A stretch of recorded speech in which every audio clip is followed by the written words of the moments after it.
이 사건을 취재한 사회팀 김소영 기자와 자세한 얘기 나눠보겠습니다. 자, 김 기자. 우선 지금 오태환 의령군수 강제추행 사건 집중 보도하고 있는데 어떤 점에서 주목을 하게 된 겁니까? 예, 취재진은 강제추행 사건 자체보다 이 사건 직후 발생한 2차 가해에 주목했습니다. 법원의 선고 때문이었는데요. 당초 이 법조계나 이번 사건을 취재한 기자들은 오태환 군수에게 1심에서 무죄 아니면 벌금형 수준의 유죄가 선고될 것으로 내다봤습니다. 오 군수가 피해자에게 가한 추행의 유형력, 즉 물리력이 그리 강하지는 않다고 본 건데요.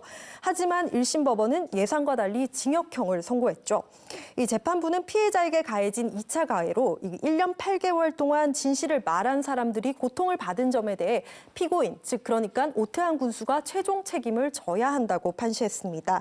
이 양형 이유를 그렇게 설명한 건데요.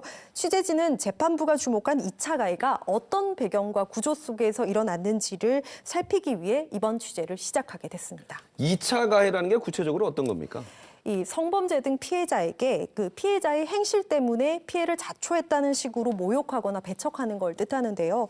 이 공판 과정에서 오 군수나 주변인들이 이 피해자의 언행을 문제 삼는 듯한 태도, 이게 넓게 보면 이런 유형에 속합니다. 또 이번 사건의 특징은 사건 현장에 CCTV가 없어서 이 간담회 참석자들의 진술이야말로 핵심 증거였다는 점입니다. 간담회 참석자들 어떤 사람들이었습니까? 네, 간담회 참석자들은 군수를 수행한 공무원 그리고 의령군으로부터 광고비를 지급받는 언론사 기자들이었죠. 이 취재진은 700쪽이 넘는 재판 기록을 확인했는데요. 당시 간담회 참석자 상당수가 이 오 군수에게 유리한 증언을 하면서 피해자를 비난하는 듯한 발언을 했습니다. 이 인구 2만 5천 명에 불과한 좁은 지역사회 안에서 이 사건 피해자는 악의적인 소문에 시달리면서 2차 가해에 노출되어야 했습니다. 네, 오태환 군수는 1심 선고 직후 곧바로 항소 입장을 밝혔어요. 2심 재판은 어떻게 흘러갈까요? 네, 방금 들어온 소식인데요. 오늘이죠. 오 군수 측과 이 검찰 모두 항소장을 제출한 것으로 알려졌습니다.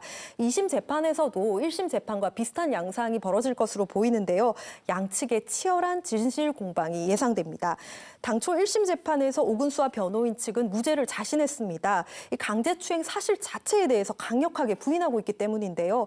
이 때문에 항소심에서도 이 오 군수 측은 1심 재판부가 사실관계를 오인한 것이 없는지 그리고 추가 증거들을 확보하는 데 좀 주력할 것으로 보입니다. 반면 피해자 측은 이 1심 재판부가 이례적으로 사건 개요와 쟁점을 50분 동안 상세히 설명한 점에 주목하고 있는데요. 이를 근거로 이제 항소심에서도 현재 유죄가 무죄로 뒤집힐 가능성은 없을 것이라고 피해자 측은 말했습니다. 네, 김소영 기자였습니다. 잘 들었습니다.